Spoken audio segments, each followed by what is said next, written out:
Muito boa noite, irmãos e irmãs, que Deus os abençoe. Amém. Aqui estamos, graças ao Senhor. Estar aqui com vocês, podem se sentar, irmãos, pois vamos aproveitar o tempo e vamos estar meditando na palavra do Senhor em um salmo, no Salmo 24, para dar espaço e oportunidade a vocês para suas perguntas, que são muito importantes para a nossa vida espiritual. Das perguntas é que aprendemos a doutrina e nos edificamos, temos fé, confiamos no Senhor, esperamos no Senhor, e esta é a edificação espiritual, os testemunhos também. Portanto, esta noite também daremos oportunidade para que vocês participem em suas perguntas. Portanto, vamos estar lendo os Salmos 24, mas não sem antes saudar aos irmãos que nos verão neste vídeo, que será gravado e que nos verão de diferentes lugares do mundo, onde está a Igreja do Senhor. Portanto, damos a todos uma saudação muito especial aqui.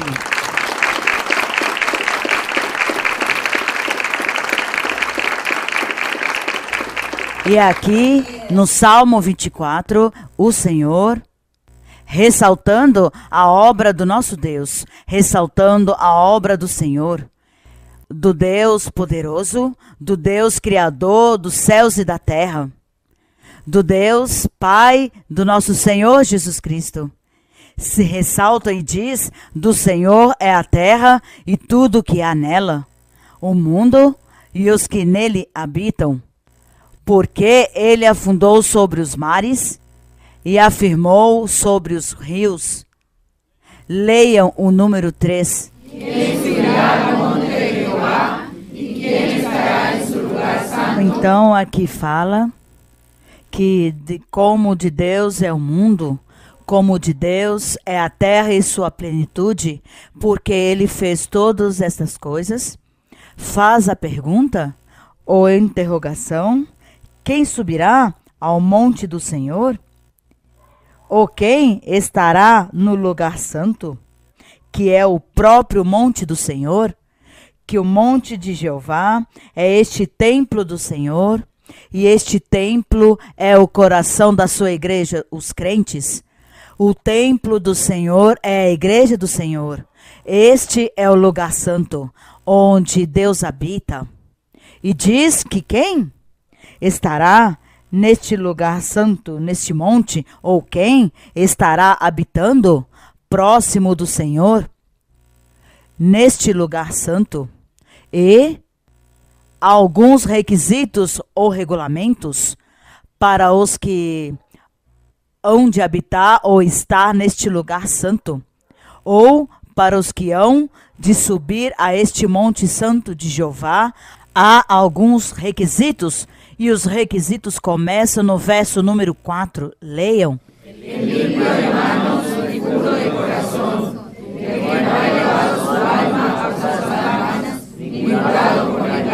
Então, é muito, digamos, a interpretação tão profunda quando diz que o limpo de mãos e puro de coração é uma pessoa, homem ou mulher, que quando conheceu a Deus, quando chegou ao conhecimento de Deus, se arrependeu, Deus perdoou seus pecados antigos, seus pecados passados, e essa pessoa começa a viver uma vida reta, uma vida santa, diante de Deus, até o final dos seus dias, até o final de sua vida. E por isso diz que esta pessoa tem que ser limpa de mãos e pura de coração, não ter praticado nenhum pecado, porque diz que no coração é que sai tudo, diz que tudo sai do coração. O que é bom, o que é ruim, saem do coração. Quando sai do coração, então a pessoa atua. Se em seu coração há coisas más, as ações dessa pessoa são más. Então, se diz que suas mãos estão manchadas, que sua vida é obscura, que sua vida é cheia de pecado. E se no coração desta pessoa está Deus, está vivendo uma vida reta sem pecado, então se diz que esta pessoa tem suas mãos limpas, porque suas ações são justas, são boas, o seu caminho que leva à vida é reto. Então, suas mãos são limpas, porque com as mãos é que se fazem muitas coisas. Os pés caminham, mas as mãos fazem tantas coisas. Então, por isso diz que o limpo de mãos, aquele que, uma vez que conheceu os caminhos do Senhor, seguiu por estes caminhos e viveu esta vida reta com o Senhor, agradando a Deus, louvando a Deus, amando a Deus, fazendo a vontade do Senhor. E assim, desta forma, então, se diz que é limpo de mãos e seu coração é puro, que é digno de estar no Monte Santo, ou é digno de pertencer à igreja do Senhor Jesus Cristo. Glória ao Senhor. Amém. Quando diz o que não levou sua alma a coisas vãs, é aquele que não foram após a idolatria. Com certeza, algum tempo viveu na idolatria, mas logo se arrependeram e mudaram, foram transformados e já não voltaram mais à idolatria, a outras crenças, a crer em outros seres, a crer e adorar e a invocar a estátuas, imagens, pinturas ou outros seres, os mortos, os espíritos. Isso é o que se diz que a sua alma já não levou ou se inclinou a esta vaidade, que era a idolatria, o pecado de idolatria. Porque este homem ou esta mulher se converteram a Deus. Então, já é uma pessoa apta para estar no Monte Santo, apta para estar no lugar da santidade de Deus. Ou a igreja, ou pertencer à igreja do Senhor. E no verso 5, diz que essa pessoa, quando já reuniu todos estes requisitos, diz, ele receberá a bênção do Senhor e a justiça do Deus de salvação. Continuem com o verso número 6.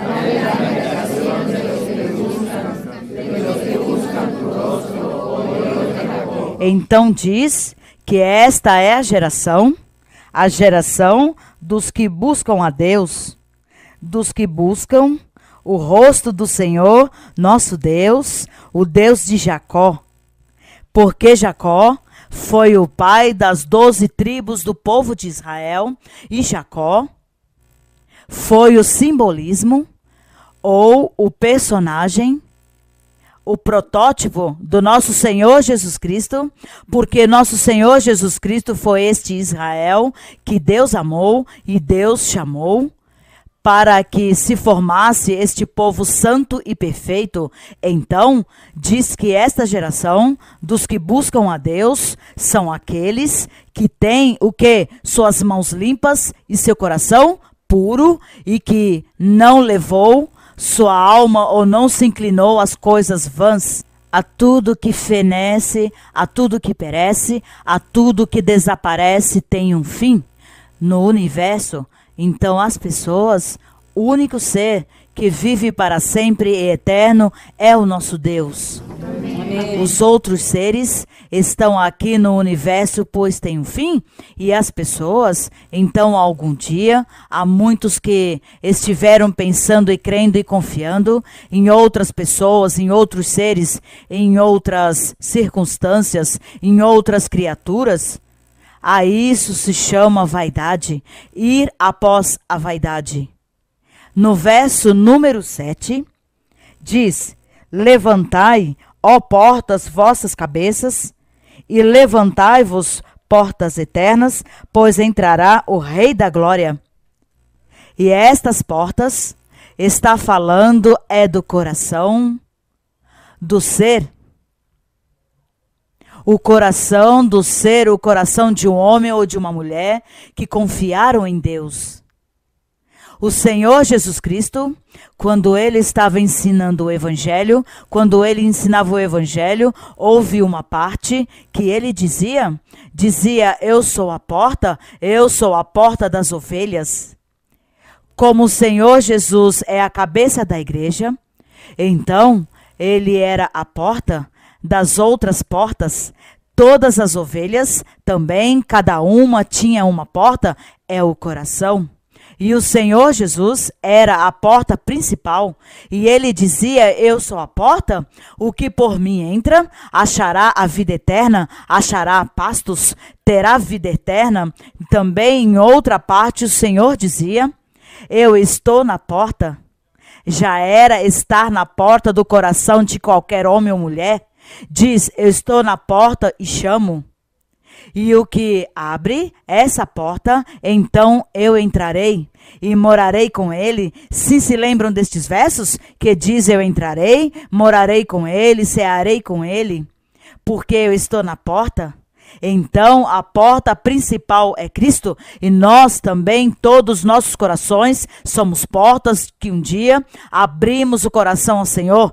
Glória a Deus. Amém. E aqui, quando diz, levantai, ó portas, vossas cabeças, levantai-vos, portas eternas, pois entrará o Rei da Glória, está fazendo um chamado ou um convite a todos aqueles para que disponham seu coração para crer em Deus e crer em Jesus Cristo como o único meio de salvação ou de vida eterna.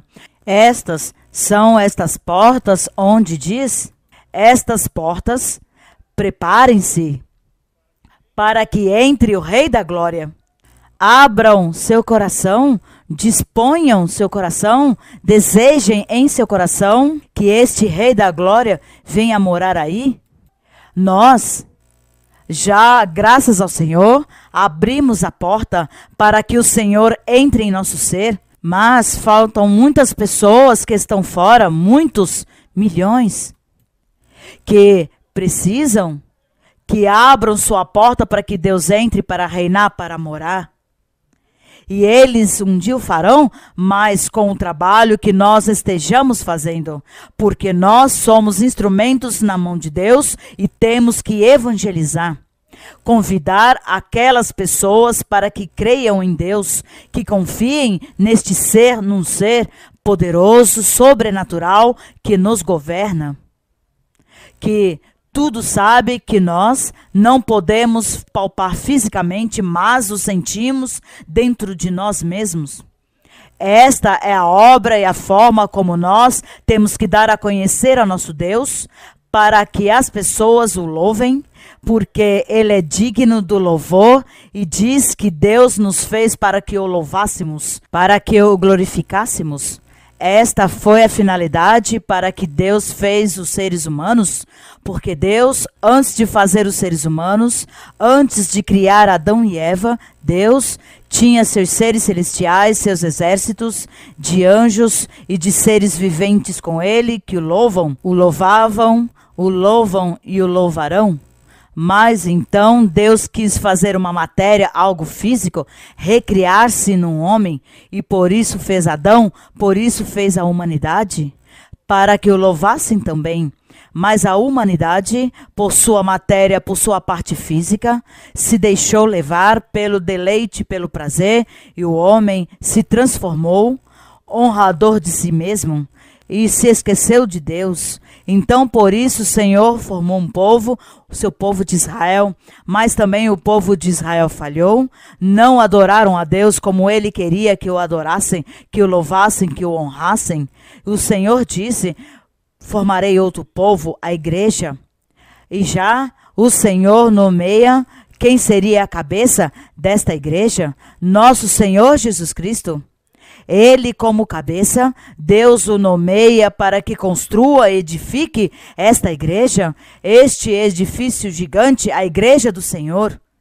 Ele é a cabeça, ele é a porta principal e sua igreja, seus crentes, todos estes corações, as portas. Então aqui, faz o convite, leiam o verso 7.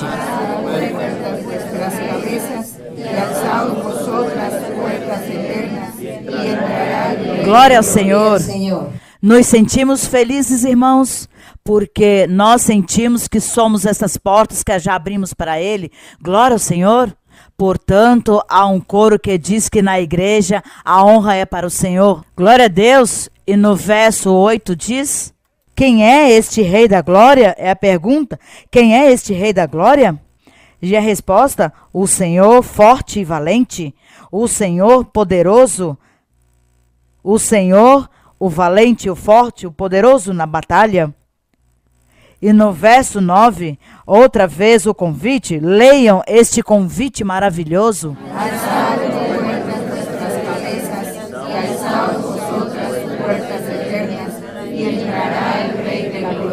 Então, que formoso convite, cada vez que vocês leiam este salmo, vocês vão se emocionar, se encherão de felicidade e de alegria, se comoverão de ver que vocês são estas portas, dizer: eu sou uma porta que eu abri para o meu Deus, para que o Senhor venha morar no meu ser, para agradá-lo, para louvá-lo e honrá-lo, porque quando se ama a Deus, quando se glorifica a Deus, quando desejamos fazer a vontade do Senhor, nos esquecemos do mundo, nos esquecemos de nós mesmos, nos esquecemos dos problemas, nos esquecemos das carências do que se precisa, nos esquecemos porque nos entregamos a Ele e nos esquecemos ainda de olhar os seres que nos rodeiam com inveja.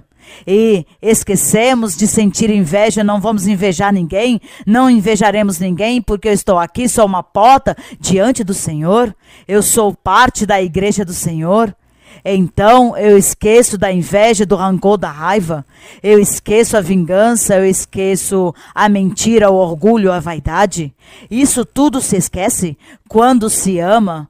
Quando se ama o Senhor de coração, então nós começamos a mudar e ser transformados. E o Senhor vem morar em nós e começamos a ser homens e mulheres de coração limpos. De mãos limpas, coração puro, amém? Amém. Que formoso é. Aqui no verso 10, volta e faz uma pergunta e diz: quem é este Rei da Glória? Então a resposta: Ele mesmo a dá, o Senhor dos Exércitos. Ele é o Rei da Glória. Glória ao Senhor. Amém. Não merece Ele a honra e o louvor? Amém. Ele merece a honra, merece o louvor, merece que o agrademos, merece que vivamos para Ele, vivamos por Ele e para Ele, e que nos entreguemos a Ele com o coração limpo, puro, com pensamentos transparentes, que não venha aqui o diabo a entorpecer-nos e colocar-nos vaidade, a nos colocar inveja, a nos colocar maledicências, críticas, fofocas, murmurações, palavrarias, somente porque o diabo quer semear inveja, que o diabo não venha fazer nada destas coisas em nossa vida, porque estamos aqui diante do Rei da Glória e queremos honrar a este Rei e louvar a este Deus. Que a honra e a glória seja para o Senhor. E agora sim, vocês, suas perguntas nesta noite. Sim, leram a Bíblia? Creio que sim. Eu creio que de repente há pessoas recentes que apenas agora estão começando, mas também os convido para ler a Bíblia, para aprender a orar, aprender a louvar a Deus e aprender a entregar-se a Deus, para que Deus também esteja com todos e os ajude a ser felizes na vida e a poder solucionar todos os seus problemas e dificuldades que tenham na vida. Sim, irmão, sim. Mãos levantadas aí onde está o microfone. Boa noite, irmãos. Bem-vinda, irmã Maria Luísa, a Bridgeport, Connecticut. Nesta noite, queria fazer-lhe uma pergunta que está na Bíblia. Eu li a Bíblia e encontro que quando eu leio, eu me entristeço muito quando eu leio, por exemplo, quando Saul pecou, quando Davi. Eu posso nomear as passagens bíblicas, mas eu chego aqui aonde Salomão, filho de Davi, quando Deus apareceu a ele 2 vezes, diz a Bíblia que apareceu 2 vezes. A primeira está em 1 de Reis, no capítulo 3, no versos 5 ao 12, pois aí vemos como Deus aparece a primeira vez a ele. A segunda vez está em 1 de Reis 9, 12 e 3, mas apesar de que o Senhor tem aparecido, lhe prometeu coisas formosas a ele e lhe recordava, se ele andasse em integridade de coração e equidade, que ele seria tido para sempre, me manteria firme. Mas eu fiquei muito triste porque vejo que ele falhou da forma como ele falhou, pois eu fico triste porque ele pedia neste sonho, nisso que o Senhor lhe dizia que pedisse algo, pois ele pediu sabiamente que lhe desse sabedoria, mas era sabedoria para governar. Não lhe deu sabedoria para outra coisa, mas para governar. Não teve sequer a sabedoria para entender e compreender que tinha que obedecer a Deus sempre, mas para governar o povo, o país. A isso que Deus lhe deu a sabedoria? Exatamente, irmã. Então minha pergunta é: com esta sabedoria, de repente ele não soube pedir, porque a forma como ele falhou, aqui em 1 de Reis, no capítulo 11, versículos 5 ao 9, que é onde eu vou me remeter.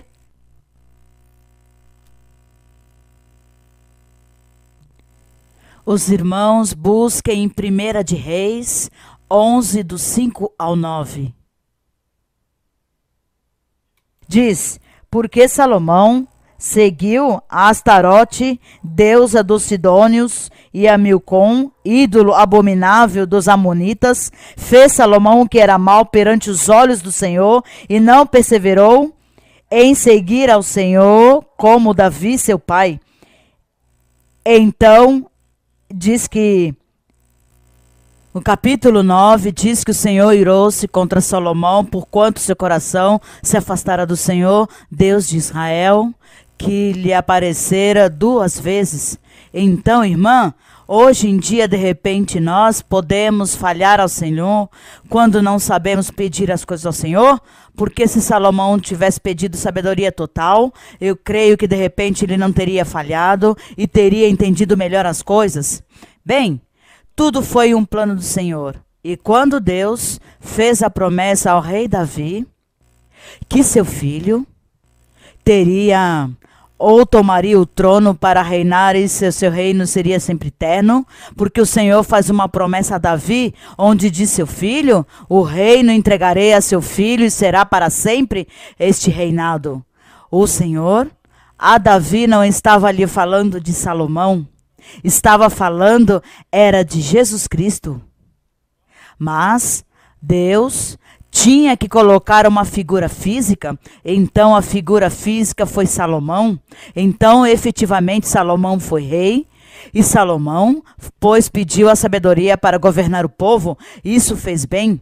Deus lhe deu a sabedoria para governar o povo e o engrandeceu e lhe deu muitas riquezas, mas essa promessa que Deus fez a Davi não estava fazendo por Salomão físico, mas era o Salomão espiritual. Era este filho espiritual de Davi, que era a semente do rei Davi, que era Jesus Cristo. Por isso, quando nós lemos os evangelhos, encontramos em muitos versos que diz Jesus, filho de Davi. Diz: e Jesus, o filho de Davi.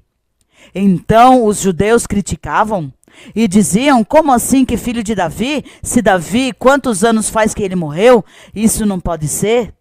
Então eles diziam, bem, é que vem da família de Davi, vem da linhagem de Davi. Eles criticavam isso, mas é que o Senhor, quando falou a Davi, falava era de Cristo Jesus, sua semente, dizia, tua semente reinará o reino e o reino será eterno para sempre. Falando de Cristo Jesus, e Cristo Jesus, pois sim, veio e se cumpriu o plano do Senhor. Então, Salomão foi esta figura física que Deus fez como a sombra do que haveria de vir no futuro. Salomão foi um homem muito grande, poderoso, importante.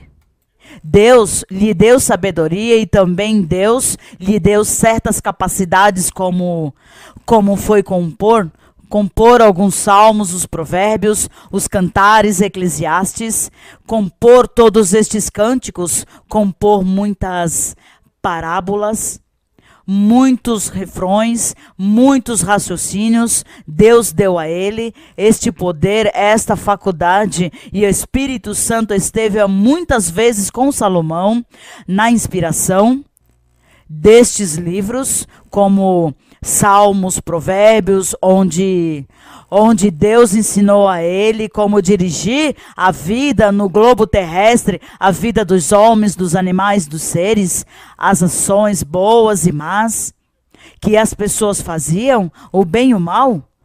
Tudo isso, toda essa capacidade, tudo Deus deu a Salomão, e ele esteve inspirado pelo Espírito de Deus, fazendo todas estas coisas, dando todos estes ensinamentos. Quando nós leamos Provérbios, Eclesiastes e Cantares, aí estava Salomão, ele foi o compositor, ele foi que compôs tudo isso, mas não por ele mesmo fisicamente, mas porque Deus estava com ele, esteve com ele o Espírito Santo para falar todas estas coisas. É mais, era o Senhor Jesus mesmo que esteve aí na boca de Salomão, inspirado na composição destes cânticos e destes provérbios. Então, por isso nós aqui, vamos olhar aqui rapidamente Provérbios capítulo 1, aqui em Provérbios 1, que diz o seguinte, capítulo 1 de Provérbios diz o seguinte, diz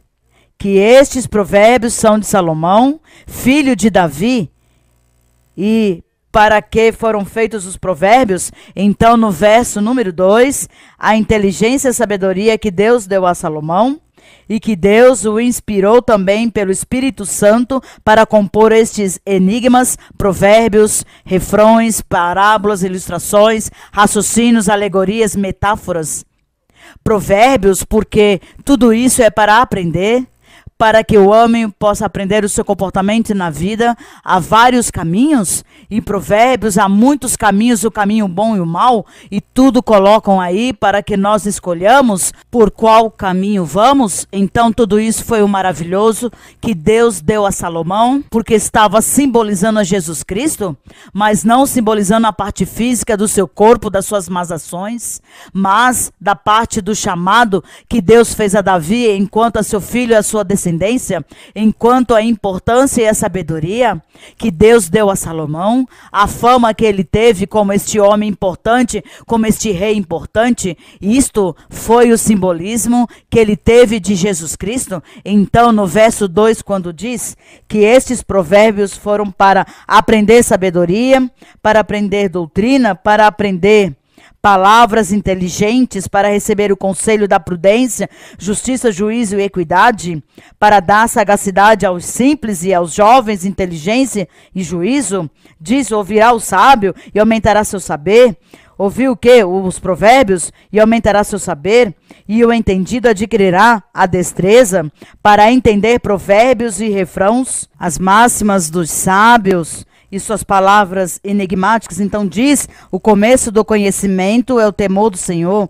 Então diz que para isso foi que Deus permitiu que Salomão elaborasse todos estes provérbios, que são alegorias e metáforas, simbolismos, enigmas, são refrãos, são parábolas, são ilustrações e raciocínios filosóficos. Tudo isso são os provérbios. Então, por isso, aí há muitas coisas que se leem e temos que saber interpretá-las, porque é a forma como o homem faz as coisas. Em Provérbios não está dizendo isto é mal, isto é bom. Não, diz o que o homem faz.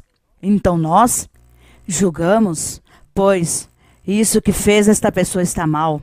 E também a outra parte onde há algo bom que faz o homem, isso que fez o homem está muito bem. Então somos nós que começamos a distinguir, começamos a apreciar e a julgar até onde estes provérbios feitos nas pessoas, acontecimentos e ações das pessoas são boas ou são ruins. Então nós dizemos, quero ir pelo lado bom, eu quero ir pelo bom caminho, fazer o bem, e o que é mal eu descarto, eu deixo de lado. Então Deus, por isso que fez com Salomão, que como Salomão era esta representação simbólica de Cristo Jesus, por isso ele foi o único rei tão importante, e por isso foi que Salomão foi o único que Deus permitiu construir o templo físico que houve em Jerusalém, que depois deste templo nunca mais voltaram a construir um templo igual, de majestosidade, de elegância,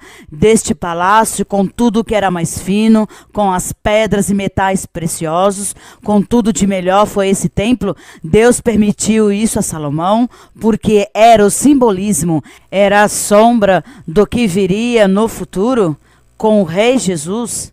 Quando ele começa a levantar seu templo, Cristo Jesus, majestuoso também, em seu templo se chama a igreja. E é majestuoso este templo porque é com ouro, com pedras preciosas. Isso está em Apocalipse, a descrição deste templo chamado Igreja do Senhor Jesus Cristo. O descreve Apocalipse e diz que o chão é de mármore, de espelhos, de vidro, de todas as pedras e gemas, esmeraldas, rubis, safiras, tudo no meio. Diz que está construída a igreja do Senhor. É incrível que se nós aqui estamos diante do Senhor, desejando ser a igreja, somos a igreja e não queremos que o Senhor permita que o diabo nos tire de sua igreja, então nós somos essas pedras preciosas, somos essas gemas, esses tesouros nas mãos de Deus. Então, tudo é espiritual, no sentido espiritual. Portanto, isso foi o que aconteceu com o rei Davi e com Salomão. Que Salomão, fisicamente como humano, pecou, cometeu erros, cometeu as faltas, porque Deus tinha dito que nenhum ser humano seria perfeito, nem seria capaz de obedecer os mandamentos de Deus, que Deus colocou em Moisés. E todos falharam, mas cada um deles tinha um simbolismo ou uma representação simbólica no futuro. E este plano de Deus, ele levou adiante. Então, porque falharam os seres, o plano de Deus continuou, a representação simbólica continuou no futuro. Portanto, Salomão seguiu na representação de Cristo, seguiu porque Cristo Jesus sim fez toda a obra perfeita, ele sim cumpriu com Deus, com todos os mandamentos, e ele sim foi este homem perfeito, este homem físico perfeito que Deus queria. Jesus Cristo foi. Então é por isso que o Senhor Jesus Cristo depois muda o pacto e diz: como seres humanos já não podem ser perfeitos porque falham, então eu farei outra forma diferente de salvação. Então eu enviarei o Espírito Santo para que esteja ajudando todas essas pessoas, para que mudem, para que sejam transformados e vivam uma vida santa e reta.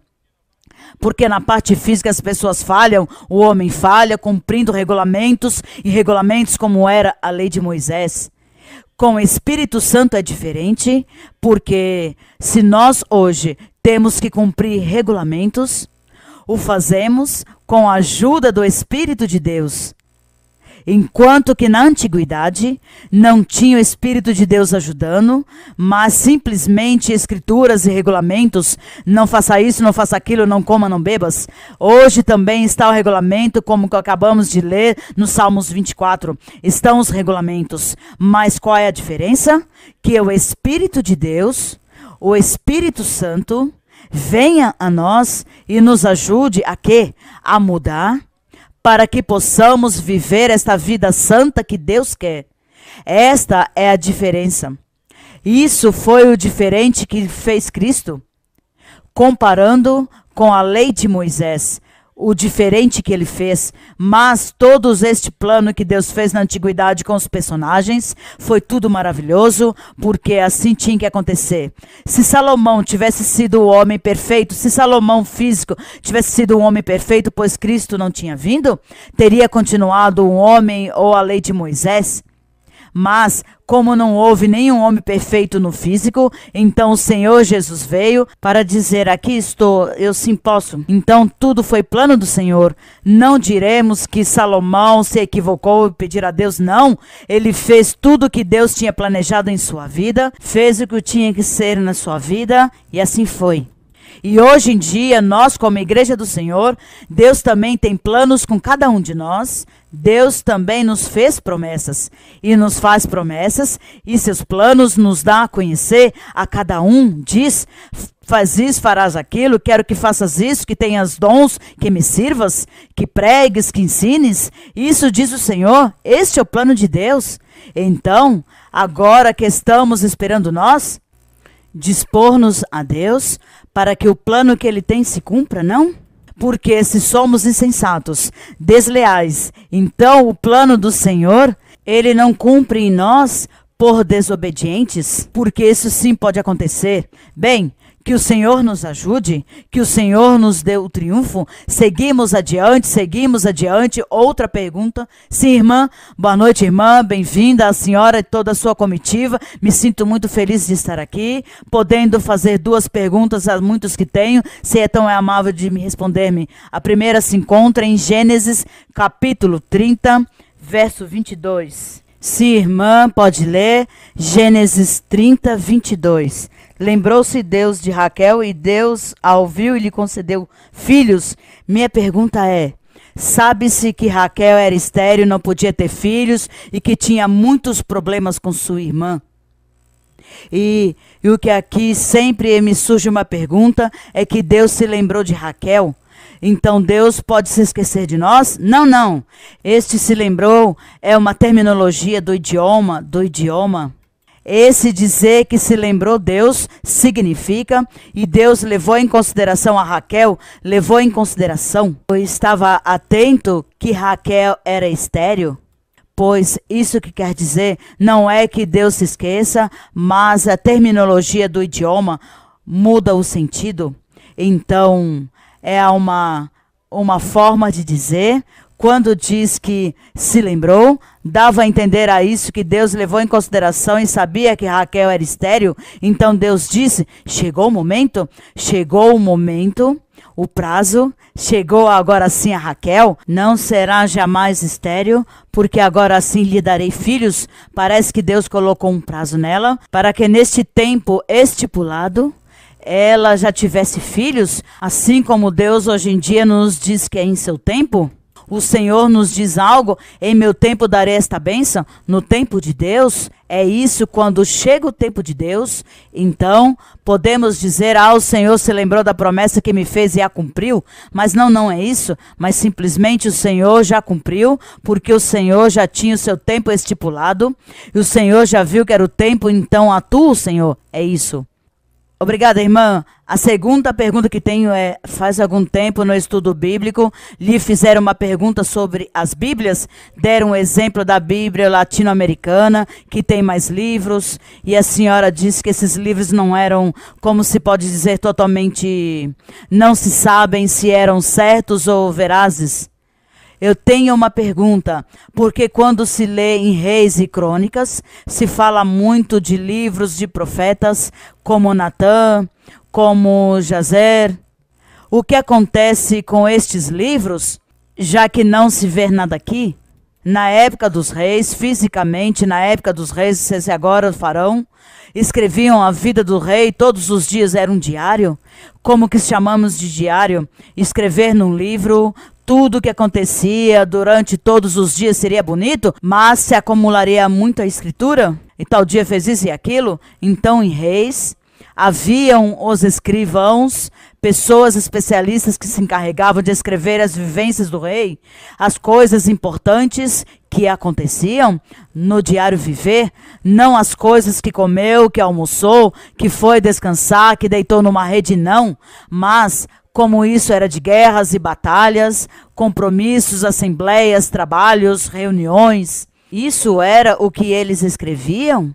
As batalhas que livravam, ou como as perdiam, ou como Deus tratava o povo, e na sua época, pelo rei que se fazia o mal, que se fazia o bem, que se iam após a vaidade, ou após os ídolos, o rei, então tudo isso iam escrevendo, e como um rei poderia levar 40 anos governando, então imagina as escrituras, como seriam as escrituras, certo? Muitos, em tantos reis, pois não sei, eu creio que teríamos um monte de livros para nós lermos a história dos reis, que foi o que fizeram e o que deixaram de fazer. Por isso é que, digamos aqui na Bíblia, temos uma síntese de reis, das coisas de repente mais destacadas ou mais importantes que ocorreram na vida de cada rei. É o que destaca a Bíblia, é o que Deus permitiu que se escrevesse e que chegasse aos nossos dias para as nossas mãos. Coisas mais importantes e destacáveis, pois o resto Deus viu que não era tão importante, mas os escrivãos, eles sim escreviam e guardavam aí as escrituras, e quando morria o rei, parece que haviam bibliotecas gigantes, morria o rei, vinha outro rei, então o escrivão escrevia a vida deste rei e seus atos, os seus acontecimentos, e assim sucessivamente, mas também levamos em consideração que haviam guerras, e nas guerras haviam muitos incêndios, e nos incêndios se queimavam as bibliotecas, se queimavam os livros e tudo acabava. Por isso que aqui diz que está escrito no livro tal, no livro de Jazer, e não os temos, mas realmente isso não é importante para nós, porque é por história, os feitos dos reis em seu momento, quando estavam governando, isso não é importante. Para nós o importante são as profecias dadas por Deus através de seus profetas. Isso é importante. Para nós o importante, por exemplo, os 5 livros de Moisés, porque Moisés como profeta, Deus lhe disse que escrevesse tudo que ele revelasse e ordenasse. É muito importante para nós, porque é uma base, um fundamento, como Deus se manifestou ao homem, quando Deus fez ao homem. Então, Deus começou, e por isso é importante que Deus também permitiu que ficassem estas escrituras. Logo que outra coisa tão importante para nós, como são os salmos, que são revelações de Deus, a vida do Senhor Jesus Cristo, como são os livros dos profetas, onde estão todas as profecias quando fala de Jesus Cristo e sua igreja. Logo, vem também a revelação que Deus dá aos seus apóstolos, quando começou a igreja do Senhor. Deus dá revelações a seus apóstolos e lhes dá muitas profecias também e muita doutrina. Então, nós nos alimentamos disso. O Espírito Santo, de todas as formas, continua vigente e continua conosco, e como vemos, o Espírito Santo nos revela muitas coisas também. Nos ensina também a nossa vida cotidiana, nos revela o diário viver, como devemos nos comportar, como devemos dar uso às coisas e tudo que estamos experimentando na vida, tecnologia, ciência. Tudo o Senhor nos ensina a dirigir, a dar bom uso a tudo. Então, nós, nesta Bíblia, lemos que encontramos muita profundidade à doutrina do Senhor, muitas coisas que aparentemente não as entendemos, mas que através do Espírito Santo Deus nos dá a entender. Então por isso nós lemos, quando lemos Reis e lemos Crônicas, Samuel, que é a história, também aprendemos, porque vemos a obediência e a desobediência de muitas pessoas, o castigo e a bênção de muitos, e isso nos serve de lição. A nós nos serve de lição, dizendo: eu não quero fazer como este personagem, porque foi desobediente. Em outro, quero ser como este personagem, porque obedeceu e amar a Deus, e Deus lhe deu bênçãos e triunfos. É isso? Então nos serve também. Todos estes exemplos na parte histórica da Bíblia é muito importante, porque aí retomamos para a nossa vida pessoal. Como queremos viver, se é o que queremos fazer, queremos agradar a Deus, queremos triunfar. Portanto, Deus é um Deus de bênçãos e que dá triunfos e bênçãos ao obediente e que castiga também os desobedientes. Então dizemos: eu quero ser do lado dos filhos obedientes. Então, como vem, é tão importante este livro. Uma síntese. Deixou Deus, mas com isso é mais que suficiente. Morreremos e não alcançaremos entender os mistérios que estão aí escritos. Bem, seguimos adiante. Boa noite, que o Senhor abençoe. Minha pergunta está baseada em uma leitura da Bíblia que está em Mateus 22, do verso 19 ao 21. Mateus 22, do verso 21 e 22? Não, do 19 ao 21. É sobre os tributos. Sim, irmã. Mostrai-me a moeda do tributo. E eles lhe apresentaram a moeda de 4 gramas de prata. Então disse-lhes: de quem é esta efígie e esta inscrição? Responderam: de César. Então disse-lhes: dai, pois, a César o que é de César, e a Deus o que é de Deus. Irmã, eu estive numa situação legal, na qual não declarava meus impostos diretamente, e ao chegar à igreja, por 1 ano ainda não declarei o que era correto. Mas logo, através da doutrina, eu aprendi que devo pagar ao governo o que é justo, de acordo à minha regulamentação, já que eu recebo em dinheiro vivo. Aqui neste país, há muitas ajudas sociais, se alguém não declara o que realmente ganha, bolsas para alimentação, subsídios para aluguel e etc. Minha pergunta é: deveríamos nós, como irmãos, aconselhar algum membro da igreja se está evadindo impostos, ou deveríamos deixar que o Espírito Santo guie? Muito obrigada por sua resposta. A lei de Moisés, as pessoas não faziam algo por medo ou castigo, não porque não tinham desejo de fazê-lo, mas pelo medo do castigo, se abstinham e tratavam de cumprir os regulamentos da lei de Moisés. Porque a lei de Moisés havia pena de morte, havia açoites, apedrejavam as pessoas, prisão havia, tortura, bom, tudo isso havia neste castigo. Então, por infringir a lei, então as pessoas não faziam as coisas pelo medo. Não é que não faziam por consciência, ou por temor, ou por amar a Deus, ou por agradar a Deus, mas por medo.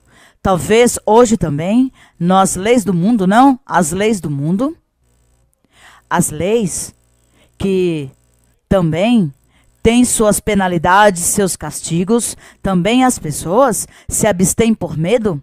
Não é que não fazem por temor, não é que não fazem por consciência, por boa vontade ou por ser bom cidadão, mas pelo medo do castigo.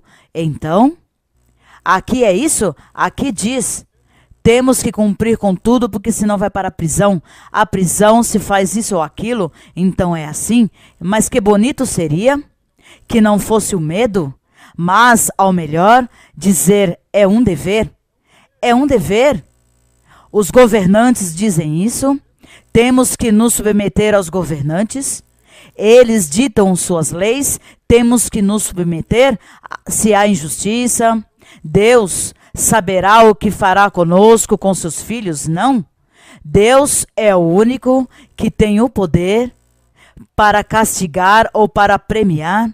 Mas nosso dever é obedecer e submeter-nos aos regulamentos para viver bem, para ser felizes, porque quando nós não fazemos os regulamentos, há infelicidade, há problemas, dificuldades, sanções, há muitas coisas. Então, fazer as coisas bem, fazer as coisas bem e pedir a Deus que nos ajude a atuar bem, como sociedade, como comunidade, como para o bem comum, e fazer todas as coisas e andar bem para que não tenhamos problemas com ninguém e ninguém nos persiga porque estamos fazendo isso ou aquilo mal, mas sempre sendo honestos e retos na vida. Ainda que venha o diabo a nos caluniar e inventar uma série de coisas, isso faz o diabo. Mas, realmente, na sociedade existem leis. Deve haver provas, porque não basta que digam que aquele roubou isso,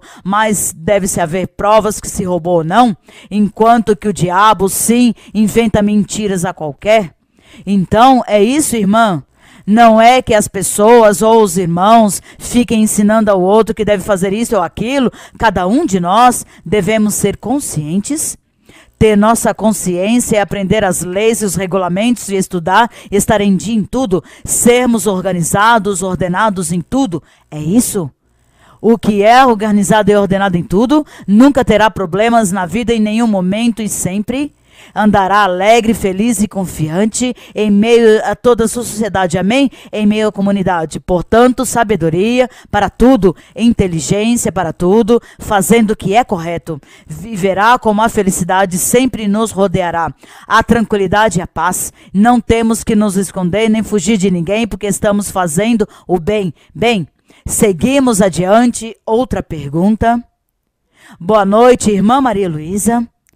Realmente, meu coração está transbordando de alegria e felicidade, porque, ainda que eu me acostumei àquele em breve do Senhor, pode ser em dias, pode ser em anos, e agradeço porque aprendi a esperar, porque sei que também, quando nós não fazemos bem as coisas, ele lento na ira também, isso temos que reconhecer e agradecer. Na semana passada, o Senhor me tinha falado deste formoso momento no qual eu me dirigiria à senhora para dizer o que eu tenho no meu coração. E é que, quando eu cheguei à igreja, depois de ter visitado tantas congregações, não queria me enganar. E quando soube que havia um livro de vivências de como começou a igreja, pois, num fim de semana eu li inteiro. E este livro me falou tanto deste coração puro que encontrou o Senhor na senhora. Isso me fez respeitá-la e amá-la. E em dias passados voltei a lê-lo, mas já o li com mais calma. E quando terminei de ler o livro, ficou algo no meu coração e disse: Senhor, dá-me a oportunidade de dizer à irmã Maria Luísa que me dá tristeza de terminar o livro, porque há tantas coisas formosas.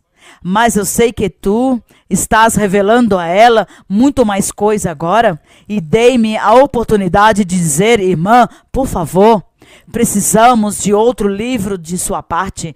Outro é para fazer com que as pessoas chorem, porque passaram tantas coisas. Não quero fazê-los chorar, mas o outro livro que saia de tudo que aconteceu. Mas bem, aqui felizes no Senhor. Ainda que o diabo venha fazer tantos males e destruir vidas espirituais, a destruir e a arruinar a imagem, a figura, como fez o diabo neste ano e no ano passado, como está desfigurando a minha imagem, querendo arruinar, destruir a vida espiritual. A minha não destruirá jamais, mas me dói que de repente muitas pessoas recentes, que ainda não se fundamentaram, não entenderam bem do Senhor, que acreditam, se deixam convencer e pensam que é verdade e vão embora. Isso sim me dói, me dá muita tristeza que o diabo destrua as vidas espirituais das pessoas que o Senhor trouxe para abençoar, e o diabo está fazendo todas estas coisas. Por isso temos que orar muito para que Deus nos ajude e Deus ate ao diabo para que não siga, porque ele continue incomodando e trabalhando o diabo, e não sabemos até onde, até quando o Senhor permitirá este ataque do diabo. Mas enquanto isso, pois os irmãos que já têm firmeza, fundamento, experiências com o Senhor, temos que seguir adiante, orar pelas pessoas, falar às pessoas, defender a palavra do Senhor, defender a igreja do Senhor, porque Temos que falar, temos que defender as coisas de Deus, não podemos ficar calados, porque coitadas das pessoas. E por isso eu digo, se faço outro livro de vivências, esse é para chorar então? Bem, então seguimos adiante. Obrigada, irmã, por suas palavras. E seguimos. Sim, irmã. Boa noite, irmã. Toda a igreja em Estados Unidos lhes dá as boas-vindas. Estamos muito agradados e comprazidos que a senhora nos esteja visitando. Foi uma promessa do Senhor que muito em breve estaria com seu ministério. Irmã, bem-vinda a Amamos no Senhor. Irmã, eu tenho uma dúvida em Cantar dos Cantares, no capítulo 3, no versículo 1. Cantar 3. Verso 1. Sim, irmã. Não sei se estou equivocada. Sempre entendi ou pensei que Cantar dos Cantares é o Senhor expressando-se à sua igreja. E a igreja é o Senhor. Comparando com os amores de dois seres, de um homem e uma mulher que se amam, que se apaixonam. Então ilustra, o Senhor ilustra este amor, ou este matrimônio, ou ilustra com a vida real de um homem e uma mulher. Mas está falando de Cristo e sua igreja. Assim como o matrimônio, quando o apóstolo Paulo fala do matrimônio, diz que o matrimônio, que os casais aqui dentro da igreja que conhecem a Deus, este homem e esta mulher que conhecem a Deus e que se casam e que devem ser para toda a vida, porque eles são como um protótipo ou simbolismo de Cristo e sua igreja. Que tal se o Senhor Jesus fosse se divorciar? Se nós gostaríamos que o Senhor dissesse, vou me divorciar porque eu já não os quero, pois nos sentiríamos tristes. Então o Senhor diz que colocou como exemplo ao matrimônio, ao amor de um casal, de um homem e uma mulher que se amam e se casam para sempre até que a morte os separe. Então diz que assim será estas bodas de Cristo e a igreja. Então o apóstolo Paulo diz, tudo isso do matrimônio, falo do tema, somente por Cristo e sua igreja. Por isso é que falo desse tema, porque é a semelhança do matrimônio, de dois seres que se amam. Então, como Cristo ama a sua igreja, então ele celebrar suas bodas e não divorciará. Bem, então, que bonito seria se nós, os seres humanos, seguíssemos este exemplo maravilhoso. Por isso, Cantar dos Cantares é o amor verdadeiro, puro, perfeito, o amor profundo. E é Cristo e sua igreja. Sim. Então, agora sim, leia no 3 o quê? 1? Sim, senhora. Realmente, do 1 ao 5, mas, sobretudo, os 3 primeiros versículos que diz, pelas noites procurei meu leito, aquele que ama minha alma. Procurei e não achei. E disse, levantarei agora e darei voltas pela cidade, pelas ruas e pelas praças. Procurarei aquele a quem ama minha alma. Busquei-o e não achei. Encontraram-me os guardas que rondam pela cidade e lhes disse, vistes aquele a quem ama minha alma?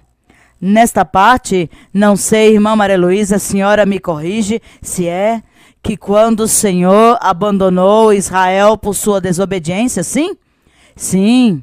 Efetivamente, o Senhor, ao seu povo de Israel físico, dizia que ele era a esposa, que eles eram sua esposa, porque isso está nos profetas, o profeta Jeremias, Ezequiel fala disso, que diz, eu era o marido e vocês eram a minha mulher, e diz que ele se entregou aos amantes, quer dizer aos ídolos, aos deuses alheios de outras nações, passaram a ter os amantes e se foram após eles, após a idolatria.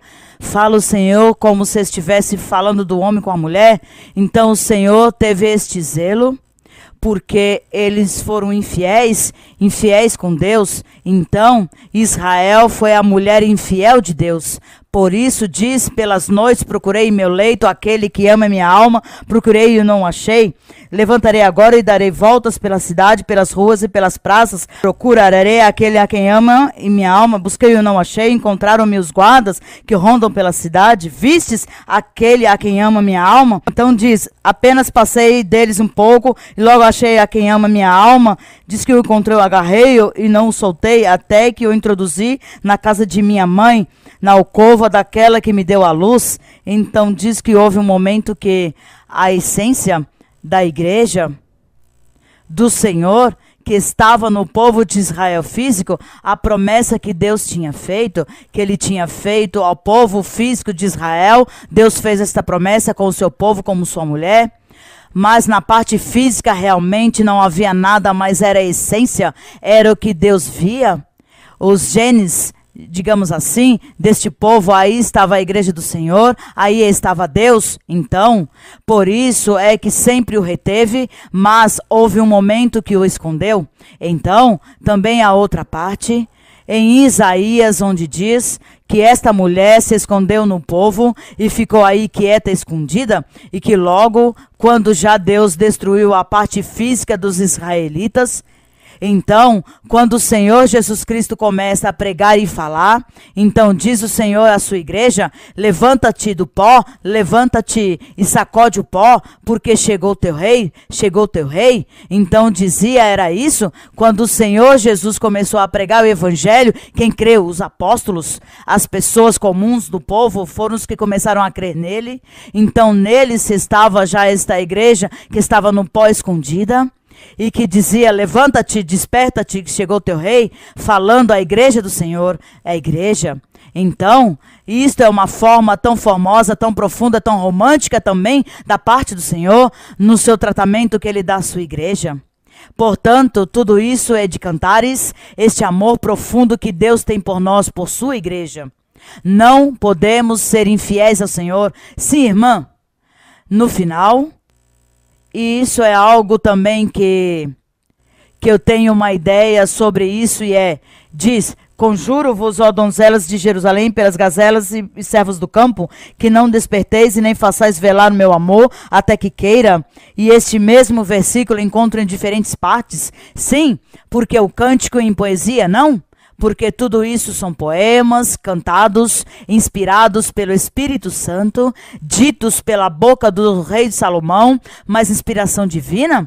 E também, por exemplo, no verso 6, quando diz que é isso que sobe do deserto como uma coluna de fumaça, como nuvem de mirra, de incenso e de todo o pó aromático. Pois quem é esta? A igreja. A igreja, pois isso coincide com Apocalipse 12:6, onde diz que do deserto aparece uma mulher que estava a ponto de dar à luz um filho varão, pois era a igreja.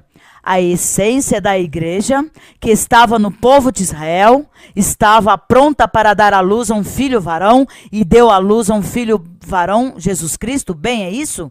Então esta é a forma como Deus se manifesta e como Deus fala e descreve o que ele tem para seus seres, seus crentes, seus seguidores. Não posso dizer que para toda a humanidade, mas para os que creem nele, a forma como ele descreve sua presença, ele como esposo, como este Deus criador, e também como esposo que contrairá o matrimônio com sua esposa, a igreja. Bem, seguimos. A irmã, sim, essa sim já é pessoal. Eu tenho uma dúvida muito grande no coração. Faz um mês, perdi o meu irmão em sangue de uma forma trágica. Eu não questiono o que o Senhor permitiu, porque é plano de Deus e ele é perfeito. Mas tenho uma dúvida em meu coração. E sei que há um familiar meu que diz que viu ao meu irmão. Um dia estávamos na igreja, porque estivemos na Colômbia visitando as igrejas. Em uma delas, este meu familiar disse que na igreja estava conosco. Eu não sei se isso é de Deus ou não, que ele disse a ela que consolasse a minha mãe. E lhe disse também que íamos para um bom caminho. Foi que sonhou? Não, senhora. Estávamos na igreja, numa das obras em Bogotá. E quando saímos, meu familiar me contou o que ela tinha visto. Ela se congrega na igreja. Eu penso que Deus faz muitas coisas. Deus é poderoso.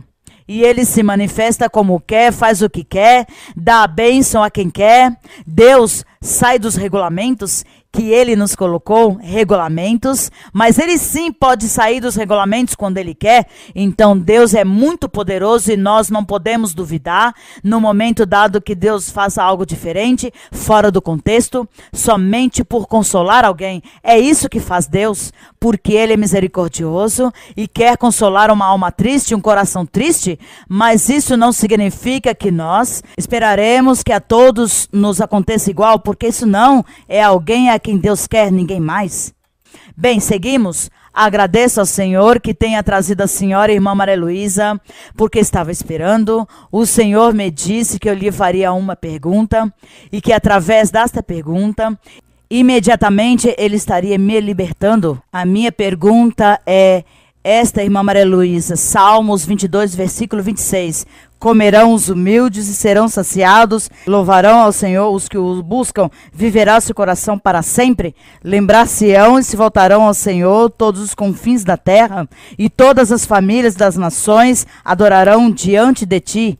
Porque do Senhor é o reino, e ele regerá as nações. Comerão e adorarão todos os poderosos da terra, e se prostrarão diante dele todos os que descem ao pó, posto que ninguém pode conservar sua própria alma, a posteridade o servirá. Isto será falado do Senhor até a geração vindoura. Virão e anunciarão sua justiça. As gerações que ainda não nasceram anunciarão que ele fez isso.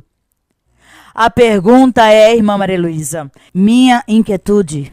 Quando era mais pequena minha filha, o Senhor lhe deu um sonho e ela veio a mim e me perguntou algo e me disse, estava muito contente porque no sonho ela estava no auditório muito grande, milhões de pessoas estavam aí louvando ao Senhor.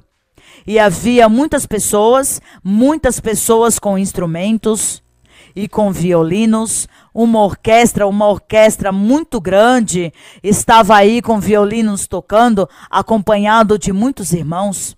A multidão era tão grande, irmã Maria Luísa, que a senhora estava presente aí na frente da orquestra e que eles cantavam a Deus os coros e os hinos e que a senhora sorria enquanto eles cantavam. Essa pergunta, irmã Maria Luísa, isso se verá nos anos vindouros? Para que o louvor seja para Deus, com estas multidões em auditórios grandes, com orquestras? Essa é a minha pergunta, irmã Maria Luísa. Obrigada, que o Senhor abençoe.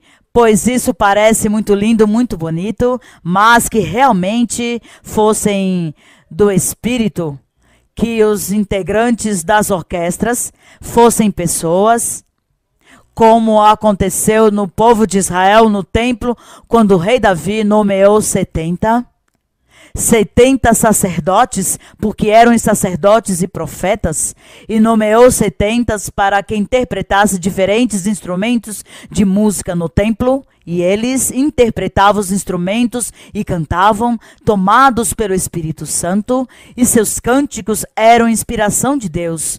O exemplo dos salmos, os salmos são cânticos inspirados por Deus.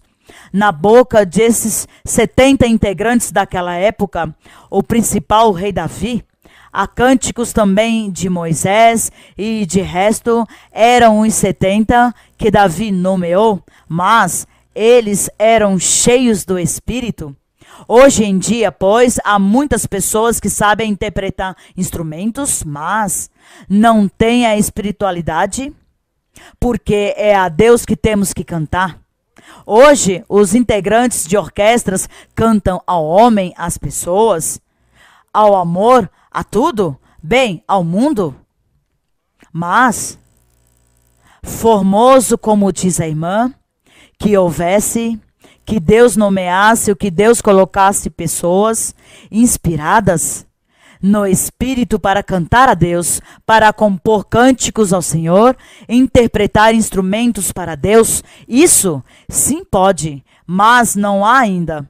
Isso sim é possível, isso é provável, mas não há, porque se precisa que a pessoa realmente seja uma pessoa integrada a Deus, uma pessoa com temor de Deus, que ame as coisas do Senhor, porque para ter... Há muitos lugares que têm orquestras, mas as pessoas vivem uma vida desordenada.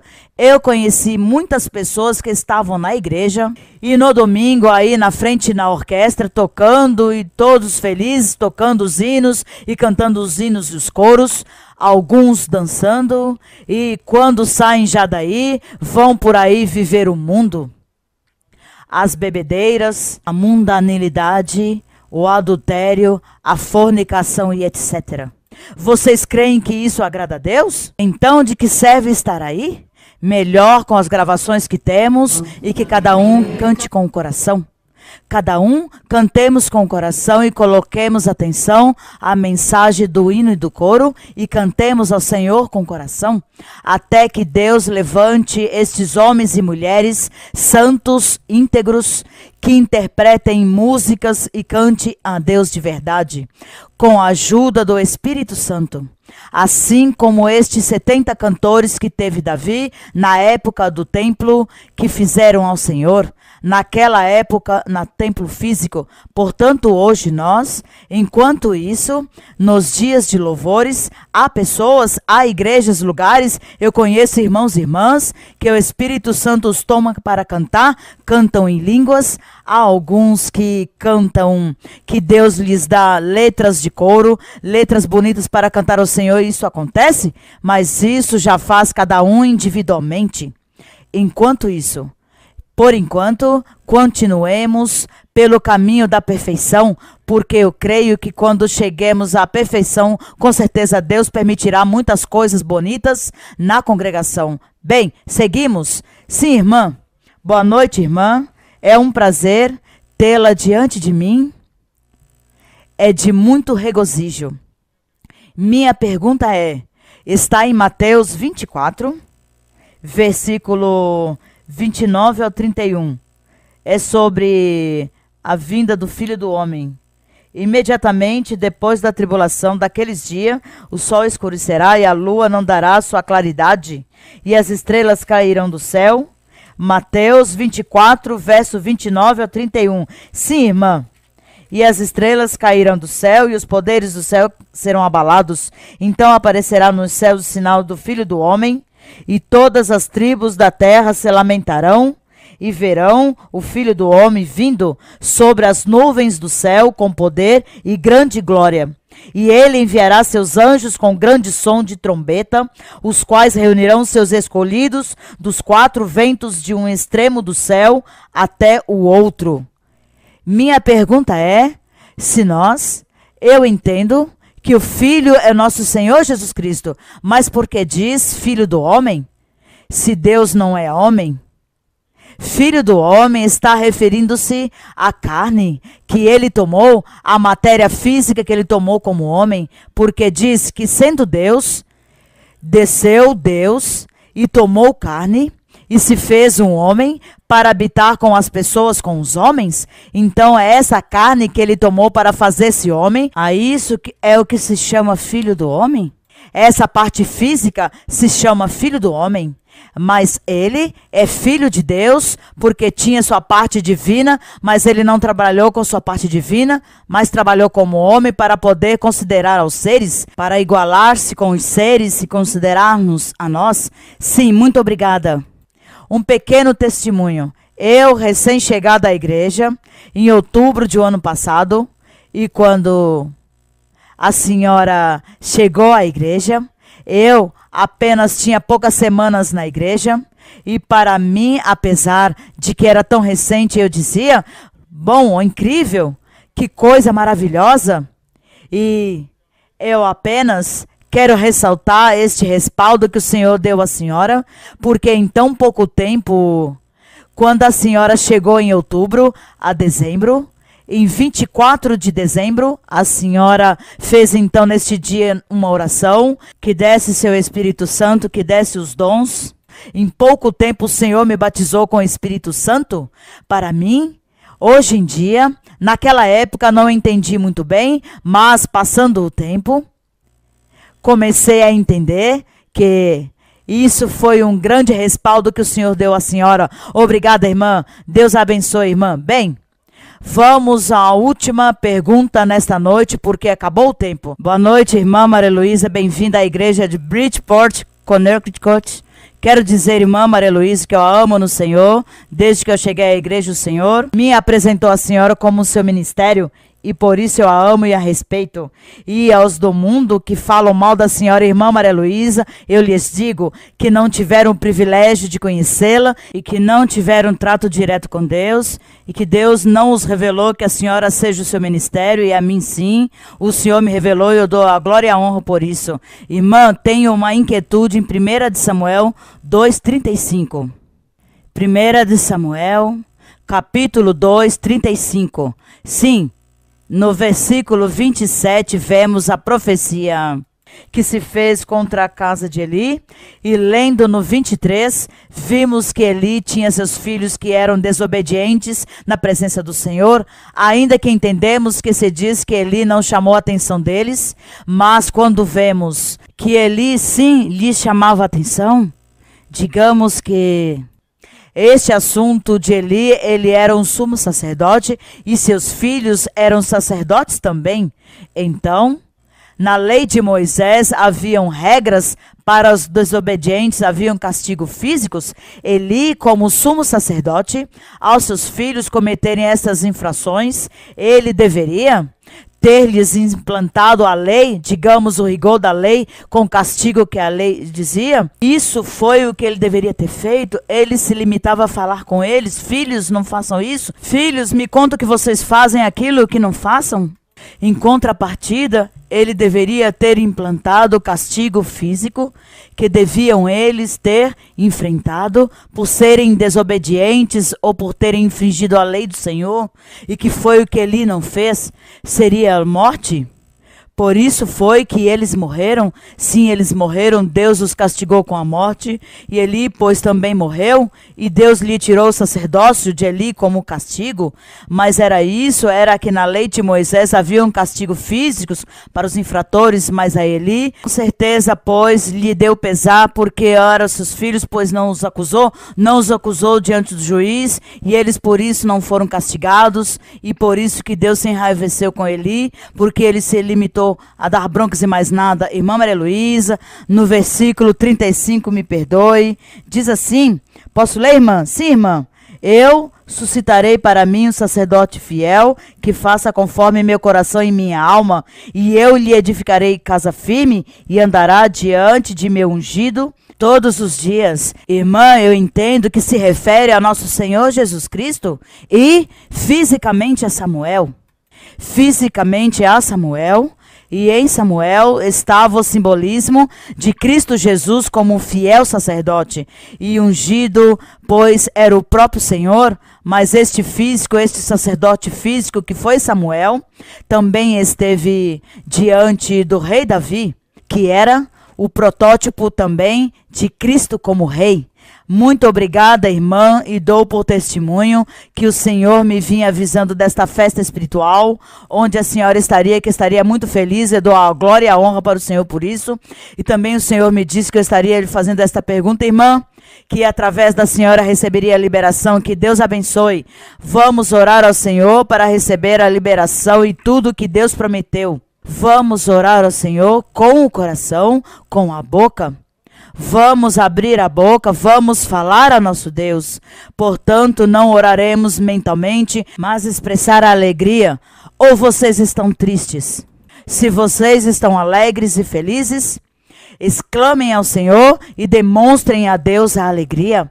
Não tenham vergonha, ou que nos escutem louvar ao Senhor. Não tenha vergonha, porque estamos louvando ao Rei, ao nosso Deus, ao nosso Criador, ao dono da nossa vida, ao que nos dá a felicidade e a paz.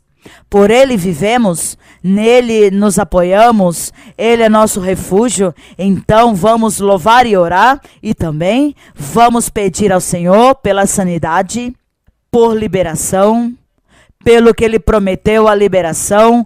Liberação significa que há pessoas que tenham bruxarias, feitiçarias, espíritos maus em seu corpo que não os deixa dormir, que não os deixa raciocinar, pensar com claridade, que não há lucidez. nos seus atos, nos seus feitos, porque está aí um espírito mal perturbando. Também há muitas enfermidades que são espíritos maus que vêm ao corpo, por enfermidades incuráveis também. Então, tudo isso se chama liberação. Que o Senhor nos liberte de tantas ataduras e cadeias que o diabo quer colocar em nossos corpos, para que nós não sejamos felizes e não tenhamos paz. Então vamos pedir ao Senhor tudo isso, liberação, sanidade, e também que o Senhor dê de seu Espírito Santo, que o Senhor batize com o Espírito e dê os dons espirituais em perfeição. Todas estas petições e as petições que vocês tenham, seu trabalho, casa, dinheiro, dívidas, problemas no lar, conflitos familiares, problemas de divórcios, tudo isso, cada um de vocês tem uma necessidade, uma petição diante do Senhor, colocar diante de Deus estas coisas com todo o coração, e Deus está escutando. Deus nos ajudará em algum dia, no dia que menos pensamos. Deus nos libertará, nos abençoará, nos ajudará e responderá a todas as nossas petições. Portanto, vamos fazer com todo o nosso coração, clamar ao Senhor por todo o desejo do coração também.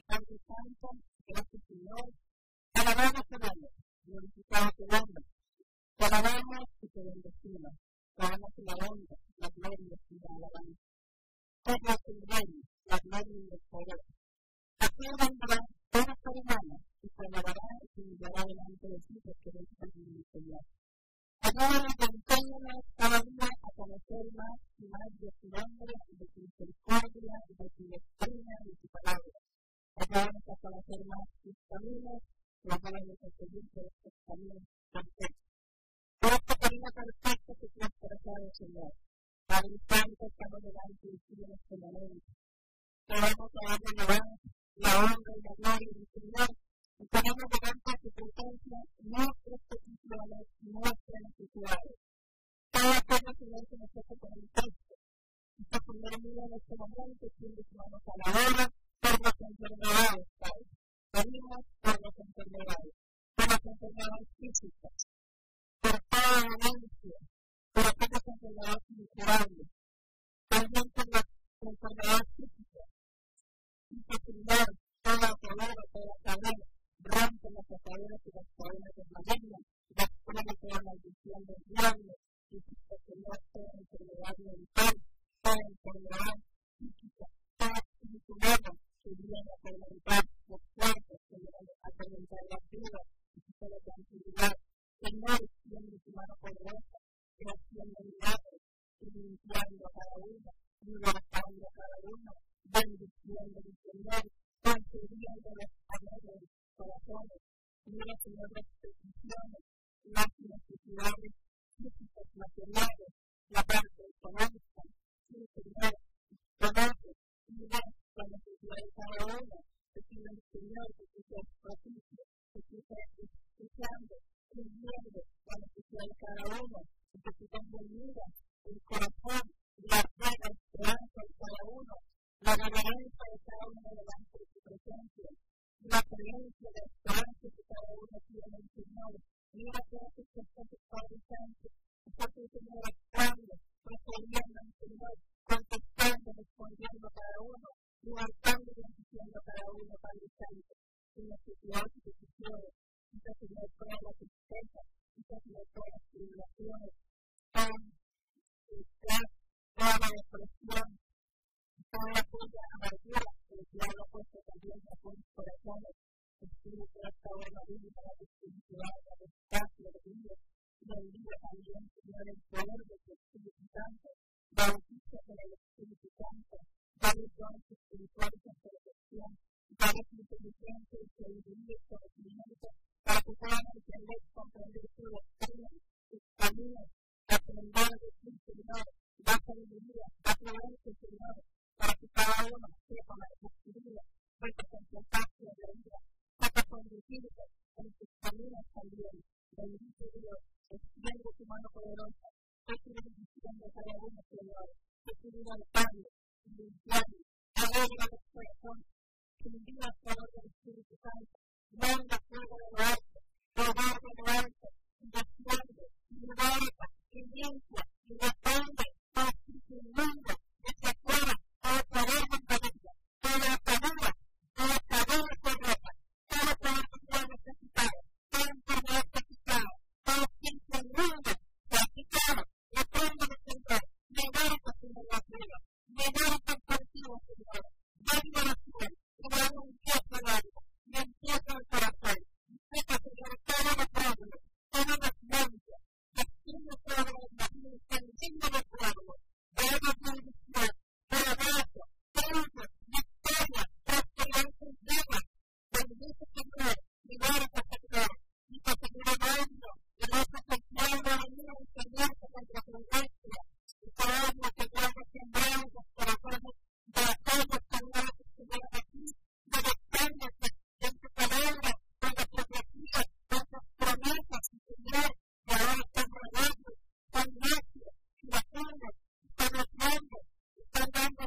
Bendito seja o Senhor, glória a nosso Deus, agradecemos ao Todo-Poderoso, irmãos e irmãs, que o Senhor os abençoe. Foi um prazer e um motivo de muita alegria em meu coração ter vindo estar aqui esta noite com vocês. Os amo muito no Senhor e orem por mim, para que o diabo não coloque tantas armadilhas, não por mim, mas pela igreja, porque isso sim me dá muita tristeza, que o diabo tire as almas da igreja. Isso sim me dói, porque por mim o diabo já não pode fazer mais, ele já não pode me roubar a fé. Então, eu sim sofro muito pelas pessoas que saem da igreja e com tanto esforço e tanto sacrifício vêm, ou ganha-se uma alma com tanto sacrifício para que o diabo venha destruí-la. Então temos que orar e pedir ao Senhor para que Ele nos ajude e que nos dê logo o triunfo e que tape a boca do leão. Bem, muito obrigada. O Senhor os abençoe. Deus os abençoe, irmãos.